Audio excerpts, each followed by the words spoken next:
नमस्ते बच्चों, मेरा नाम लकी आहूजा है और मैं आपको कक्षा 12 के समाजशास्त्र का अध्यापन करवा रही हूँ। तो बच्चों, कक्षा 12 के समाजशास्त्र में हम अपनी प्रथम पुस्तक भारतीय समाज का अध्ययन कर रहे हैं और हम इस पुस्तक के दूसरे अध्याय यानी भारतीय समाज की जनसांख्यिकी संरचना का अध्ययन कर रहे थे। तो बच्चों, इस अध्याय के 3 भाग हम पढ़ चुके हैं और आज हम इस अध्याय का चौथा भाग पढ़ने जा रहे हैं। इस चौथे भाग का नाम है भारत की जनसंख्या का आकार और समृद्धि। तो बच्चों, पिछले भागों में हमने जनसांख्यिकी क्या होती है, जनसांख्यिकी के कौन से प्रकार हैं और जनसांख्यिकी से संबंधित कई मूल अवधारणाओं के बारे में जाना। और आज के भाग में हम हमारे देश यानी भारत के संदर्भ में भारत की जनसंख्या का आकार और समृद्धि को समझने जा रहे हैं। यानी हमारे देश की जनसंख्या को जब हम देखते हैं तो कैसे आंकड़े हमें प्रकट होते हैं। जिन मूल अवधारणाओं को हमने पिछले भागों में पढ़ा था, जैसे जन्म दर, मृत्यु दर या जो समृद्धि दर हमने पढ़ी थी, तो उन सबको हमें अपने देश के संदर्भ में अब समझना है कि हमारे देश में ये सारी दरें किस प्रकार परिवर्तित हुई हैं। भारत की जनसंख्या का आकार और समृद्धि। यदि हम अपने देश की जनसंख्या के आकार और समृद्धि की बात करें तो एक सबसे महत्वपूर्ण बात निकल के आती है कि हमारे देश में दुनिया की दूसरे नंबर की सबसे ज़्यादा जनसंख्या रहती है। यानी विश्व में चीन के बाद हमारा जनसंख्या में जो स्थान है वो दूसरा है। तो चीन के बाद दूसरा सबसे बड़ी जनसंख्या वाला देश है हमारा भारत। और 2011 में कुल जनसंख्या 121 करोड़ यानी 1.21 अरब ज्ञात हुई थी। तो आप जानते हैं कि 2011 में जनसांख्यिकी आंकड़ों को एकत्रित किया गया और 2011 के सेंसस में ये आंकड़े जो प्राप्त हुए उनसे पता लगा कि हमारे देश की जनसंख्या लगभग 121 करोड़ थी। अब बच्चों, भारत की जनसंख्या समृद्धि दर हमेशा ऊंची नहीं रही। हमें ये बात याद रखनी है कि हमारे देश की जो जनसंख्या समृद्धि दर है वो हमेशा ही उच्च रही हो, ऐसा नहीं है। 1901 से 1951 के मध्य औसत वार्षिक समृद्धि दर 1.33 से अधिक नहीं हुई, जो एक साधारण समृद्धि दर कही जा सकती है। तो इन 50 सालों की अगर हम बात करते हैं 1901 से 1951 तक, तो इस पूरे काल में हमारे देश की जो जनसंख्या समृद्धि दर थी वो कभी भी 1.33 से अधिक नहीं हुई। और इस 1.33 की समृद्धि दर को हम उच्च समृद्धि दर में नहीं रख सकते हैं, इसे एक साधारण समृद्धि दर ही कहा जा सकता है। 1911 से 1921 के मध्य यह ऋणात्मक या नकारात्मक रही, -0.03% वार्षिक वृद्धि। यहाँ हमें इस बात को विशेष रूप से ध्यान रखना है कि ये एक ऐसा दशक था 1911 से 1921 जब हमारे देश की जो समृद्धि दर थी वो ऋणात्मक या नकारात्मक रही और ये आंकड़ा जो था वो था -0.03%। तो इस वार्षिक वृद्धि दर से हमारे देश की जनसंख्या में वास्तव में बढ़ोतरी ना होकर के कुछ कमी आई थी। और इसकी यदि हम कारणों की बात करते हैं तो इसका एक बड़ा कारण था इन्फ्लुएंजा महामारी, जो कि 1918 से 1919 में फैली थी। और यह महामारी विश्व भर में फैली थी और संपूर्ण विश्व में इसका प्रकोप देखा गया था। 1.25 करोड़ लोग मृत्यु को प्राप्त हुए। तो इस महामारी के दौरान बहुत सारे लोगों की मृत्यु हुई और बताया जाता है कि लगभग 1.25 करोड़ लोगों की मृत्यु हो गई थी। देश की कुल जनसंख्या के 5% की मृत्यु। यदि हम अपने देश के कुल जनसंख्या के लिहाज से देखते हैं तो हमारी कुल जनसंख्या में से लगभग 5% जनसंख्या इस इन्फ्लुएंजा महामारी की चपेट में आकर मौत के ग्रास में समा गई थी। अब बच्चों, यहाँ एक सारणी हमें देखनी है, जिस सारणी में हम भारत की जनसंख्या और 20वीं और 21वीं शताब्दी में इसकी समृद्धि किस प्रकार हुई इसे देखने जा रहे हैं।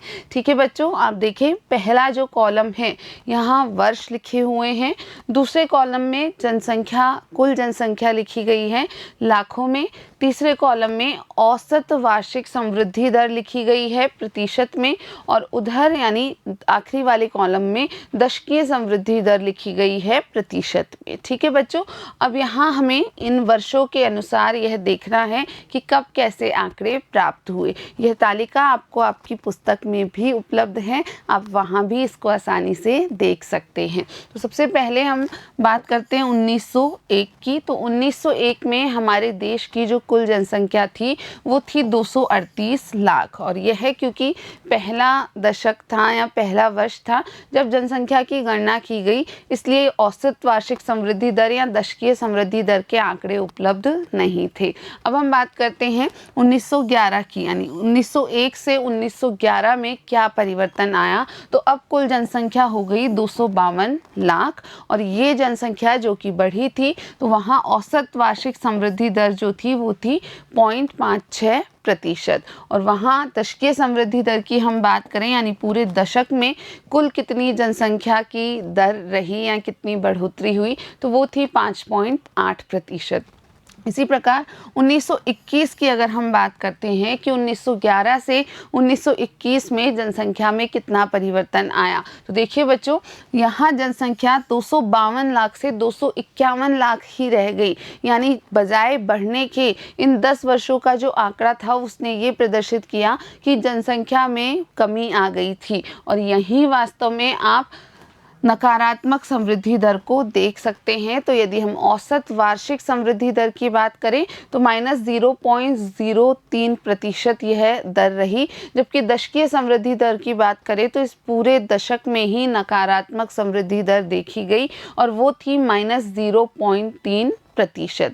इसके बाद आप देखिए बच्चों कि लगातार जनसंख्या के आंकड़े बढ़ रहे हैं, यानी जो कुल जनसंख्या थी वो बढ़ रही है। 279 लाख 1931 में, 319 लाख 1941 में, 1951 में ये थी 361 लाख, 1961 में हो गई 439 लाख, 1971 में यह जनसंख्या हमारी हो गई 548 लाख। और इस प्रकार यह जनसंख्या लगातार बढ़ती ही जा रही है। जो हमारा पिछला सेंसस था यानी 2011, तो 2011 में यह जनसंख्या जैसा आपको पहले बताया 1210 लाख या 121 करोड़ की थी, और अब निश्चित ही ये जनसंख्या और बढ़ चुकी है।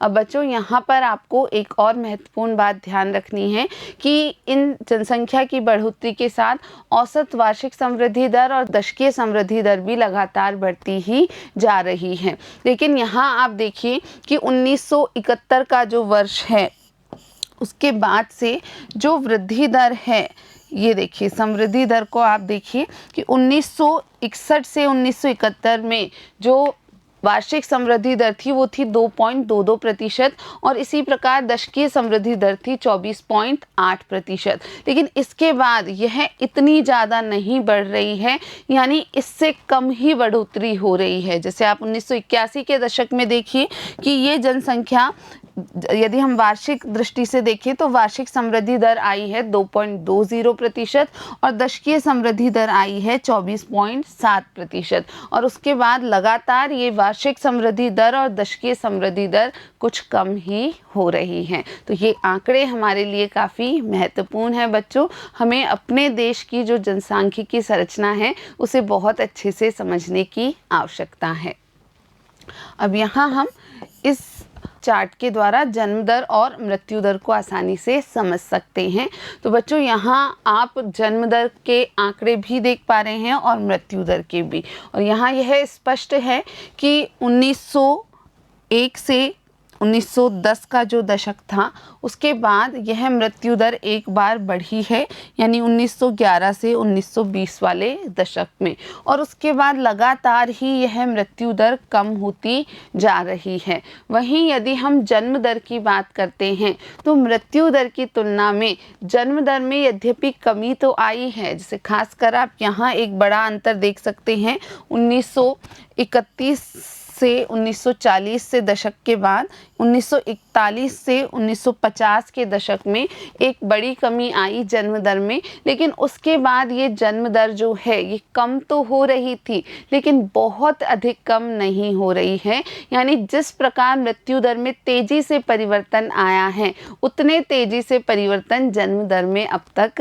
नहीं आया है। तो यहाँ यह स्पष्ट हो रहा है कि हमारे देश में मृत्यु दर जो पहले बहुत अधिक हुआ करती थी, वह अब धीरे धीरे काफ़ी कम हो गई है, लेकिन जन्म दर जो है वो मृत्यु दर की तुलना में उतनी तेजी से उस परिवर्तन उसमें नहीं आ पा रहा।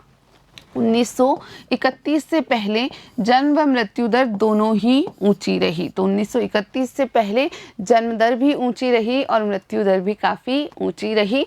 संक्रमण वर्ष 1921 के बाद मृत्यु दरों में तेज़ी से गिरावट, जबकि जन्म दर में थोड़ी सी कमी आई। तो आपको ध्यान रखना है बच्चों कि 1921 को संक्रमण वर्ष माना जाता है और इस संक्रमण वर्ष का जो काल था उसके बाद में मृत्यु दरों में तो बहुत तेज़ी से गिरावट आई या कमी आई, लेकिन जन्म दर में सिर्फ थोड़ी सी ही कमी हुई थी। और मृत्यु दर में कमी के कारण यदि हम जानना चाहते हैं, समझना चाहते हैं, तो यहाँ दो मुख्य कारण आप देख पा रहे हैं।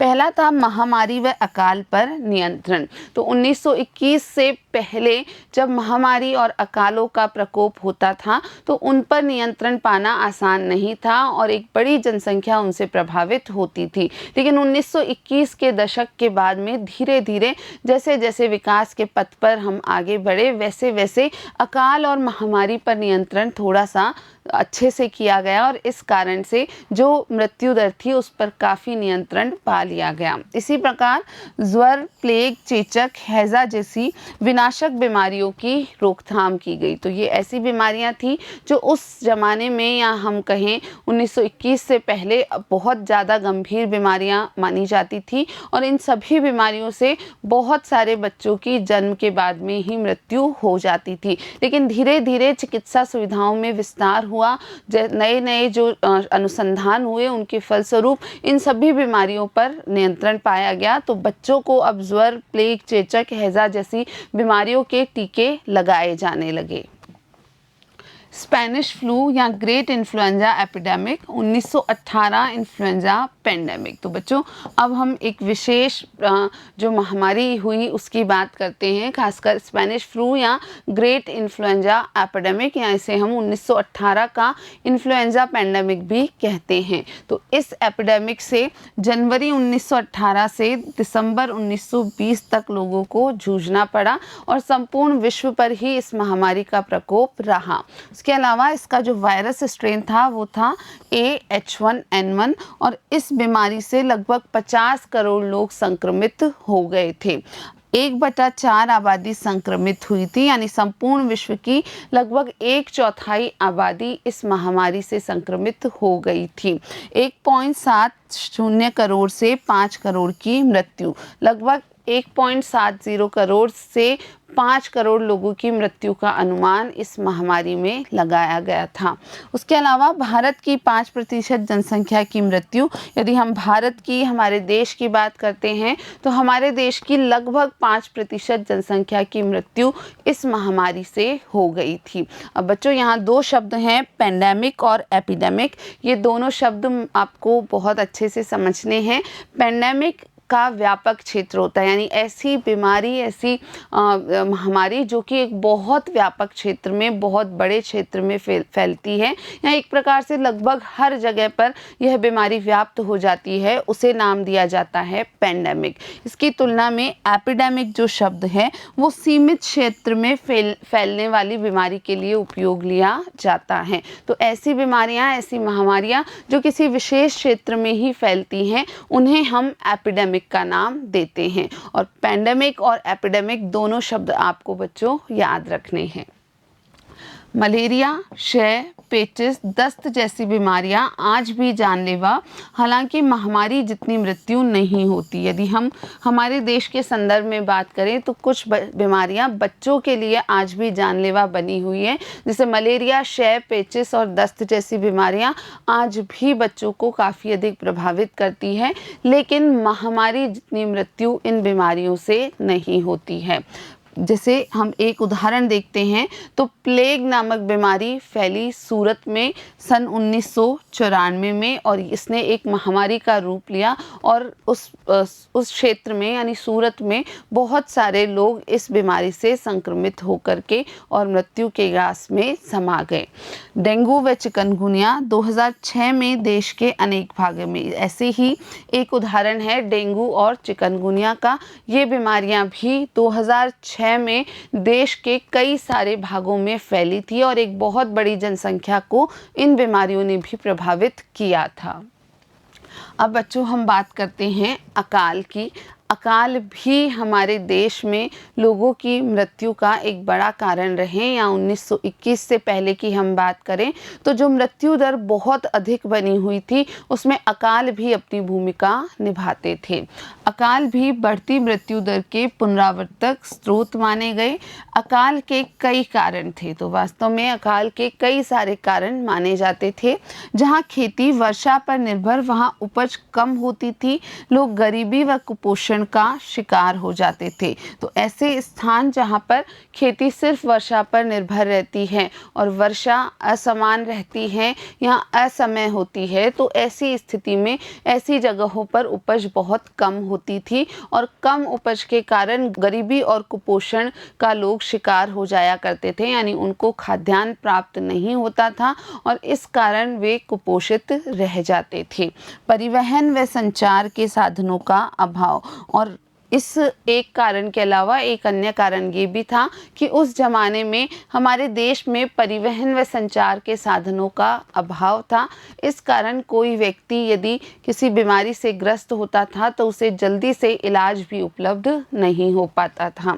राज्य द्वारा अपर्याप्त प्रयास, तो अकालों का एक जो बड़ा कारण था वो ये भी था कि राज्यों द्वारा इस संदर्भ में कोई बड़े प्रयास नहीं किए गए थे। अकालों की उत्पत्ति के संबंध में अमर्त्य सेन का अपना विचार है। वो मानते हैं कि हकदारी की पूर्ति के अभाव में अकाल का सामना लोगों को करना पड़ता है। तो उन्होंने फेल्योर ऑफ एंटाइटलमेंट्स की बात की। उनका मानना था कि लोगों तक उनका जो हक है वो नहीं प्राप्त हो पाता है, या जिन चीज़ों की पूर्ति लोगों के हक स्वरूप होनी चाहिए वो नहीं हो पाती है, और इस कारण ही लोग अकाल के कारण इतने प्रभावित होते हैं। इसके अलावा लोगों की भोजन खरीदने की अक्षमता, यानी कुछ लोग ऐसी स्थिति में होते हैं कि वे भोजन खरीदने में असक्षम होते हैं या अक्षम होते हैं, और ये अक्षमता भी उनको अकाल का प्रभाव डालती है या अकाल का बहुत बड़ा प्रभाव ऐसे लोगों पर डालती है। अब बच्चों हमें बात करनी है छपनिया अकाल की। छपनिया अकाल हमारे इतिहास का एक बहुत ही भयानक अकाल माना जाता है। ये अकाल विक्रम संवत 1956 में पड़ा था, इस कारण ही इसका नाम छपनिया अकाल रखा गया। इसके अलावा यदि हम ईस्वी के लिहाज से देखें तो ये 1899 1900 ईस्वी में पड़ा था, यानी इस अकाल का जो काल था वो था 1899 से 1900।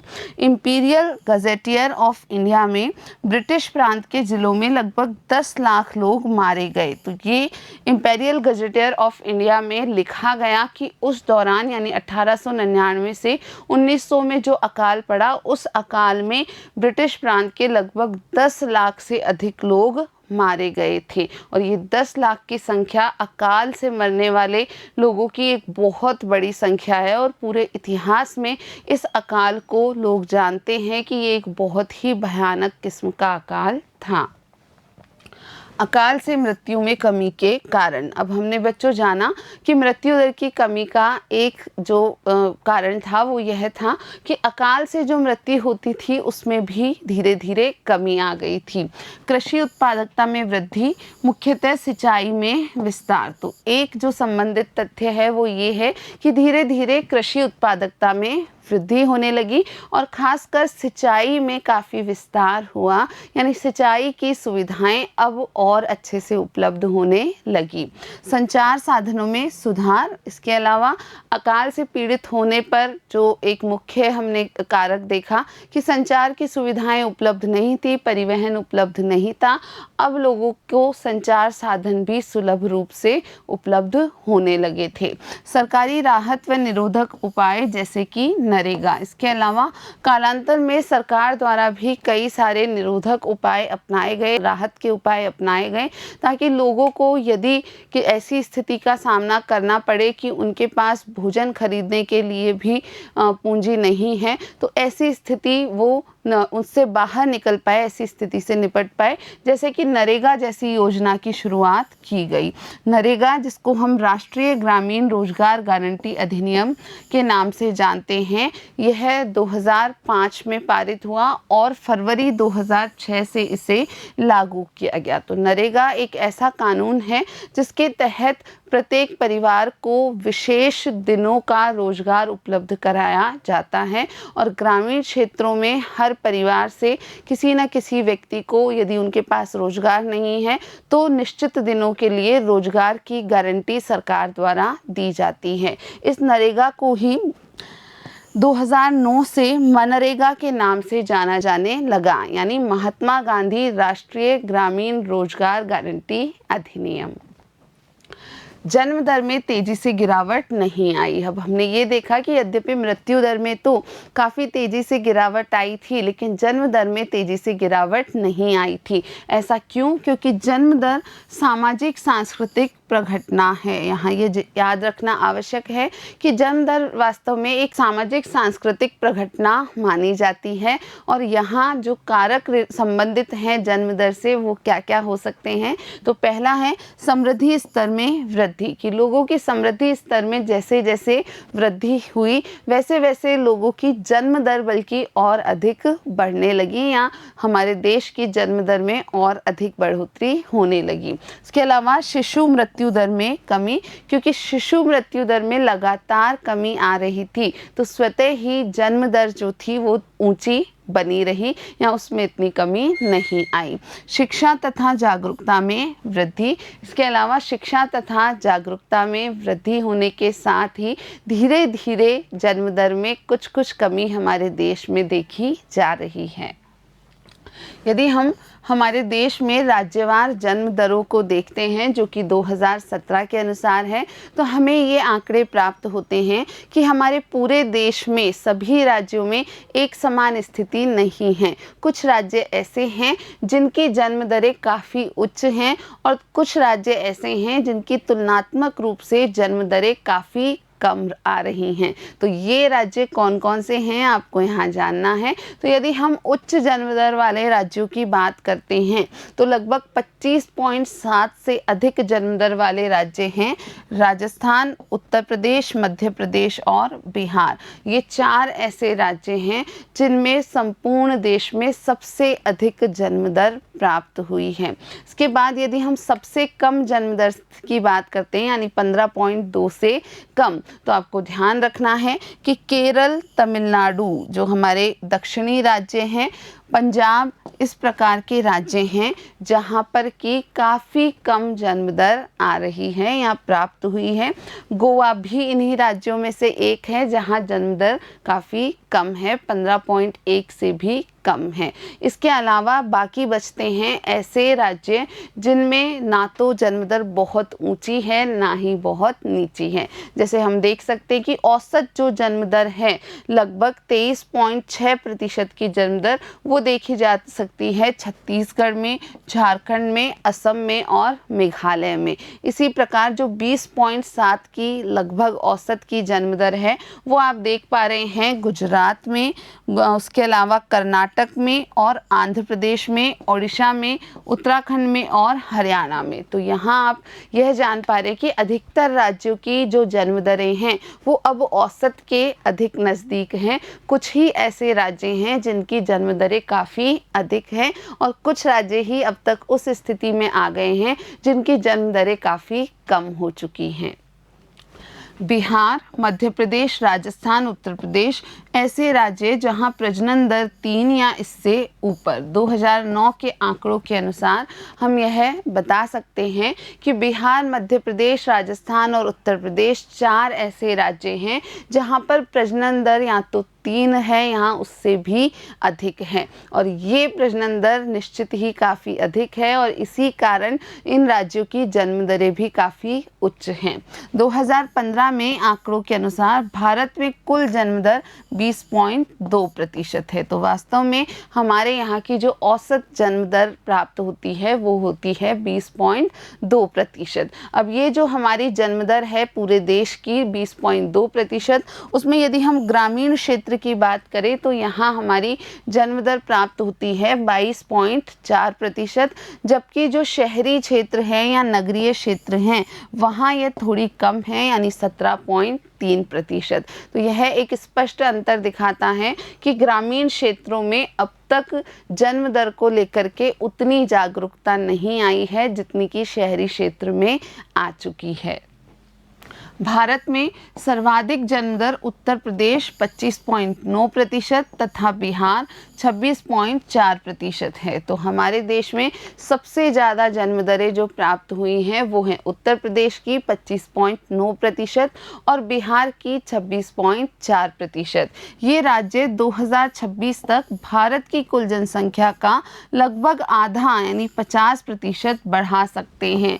यदि हम इन दो ही राज्यों की बात करें तो ये दो राज्य ही हमारे देश की कुल जनसंख्या का लगभग आधा बढ़ा देंगे।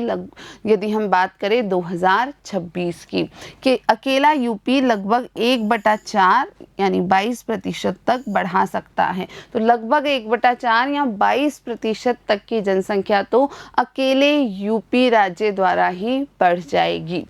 चार्ट 2 विभिन्न राज्यों की जनसंख्या वृद्धि को दर्शाता है। तो आगे हम एक चार्ट देखने जा रहे हैं और ये चार्ट वास्तव में अलग अलग राज्यों की जनसंख्या वृद्धि को दर्शाता है। यहाँ ये जो चार्ट है एक पाई चार्ट है और इस पाई चार्ट में वर्ष 2041 तक प्रक्षेपित जनसंख्या के क्षेत्रवार हिस्सों को दिखाया गया है, यानी हमारे संपूर्ण भारत में किन राज्यों का कितना प्रतिशत जनसंख्या शामिल होगी यदि हम भारत की जनसंख्या को 100% मानते हैं। तो 2041 के अनुसार यहाँ आंकड़े हमने प्रक्षेपित किए, यानी ये वास्तविक आंकड़े नहीं हैं, ये एक आधार पर तैयार किए गए हैं। यानी जिस प्रकार अलग अलग राज्यों की जन्म दरें हैं यदि उसी प्रकार ये जन्म दरें रहीं तो 2041 तक क्या स्थिति होगी वो हम यहाँ देखने जा रहे हैं। तो बच्चों, सबसे पहले हम बात करते हैं उत्तर प्रदेश और बिहार की, और 2041 तक ये दो राज्य संपूर्ण भारत की 28% जनसंख्या को प्रदर्शित करेंगे। उसके बाद मध्य प्रदेश, राजस्थान और छत्तीसगढ़, ये 3 राज्य संपूर्ण भारत की 15% जनसंख्या का प्रतिनिधित्व करेंगे। उसके बाद पंजाब, हरियाणा और दिल्ली, ये 3 मिलकर के भारत देश की 5% जनसंख्या को प्रदर्शित करेंगे। उसके बाद पश्चिम बंगाल, उड़ीसा और झारखंड, ये जो 3 राज्य हैं पश्चिम बंगाल, उड़ीसा और झारखंड, ये संपूर्ण भारत की 13% जनसंख्या का प्रतिनिधित्व कर पाएंगे। उसके बाद आंध्र प्रदेश, तेलंगाना, तमिलनाडु, केरल और कर्नाटक, तो ये सभी राज्य मिलके, यानी विशेषकर ये दक्षिण भारत के राज्य हैं, ये सभी राज्य मिलके संपूर्ण भारत की 16% जनसंख्या का प्रतिनिधित्व करेंगे। उसके बाद महाराष्ट्र और गुजरात राज्य संपूर्ण भारत की 13% जनसंख्या को प्रदर्शित करेंगे, यानी पूरे भारत में से इन राज्यों की जो जनसंख्या होगी वो कुल 13% होगी। और अब जो अन्य राज्य बचे वे सिर्फ 10% जनसंख्या को प्रदर्शित कर पाएंगे। तो यहाँ आप देख रहे हैं स्पष्ट रूप से ही कुछ राज्य जो है भारत की संपूर्ण जनसंख्या में अपना बड़ा योगदान प्रदर्शित कर रहे हैं और यह भी स्पष्ट है कि इन राज्यों में जो जन्म दरें हैं वे काफ़ी अधिक हैं। तो बच्चों, आज हमने हमारे इस भाग में भारत की जो जनसंख्या है उसकी आकार और समृद्धि की चर्चा की है और अगले भाग में हम मिलेंगे और भारत के ही संदर्भ में कुछ अन्य जनसांख्यिकीय अवधारणाओं को समझेंगे। आज के लिए इतना ही। वीडियो देखने के लिए आप सभी का बहुत बहुत धन्यवाद।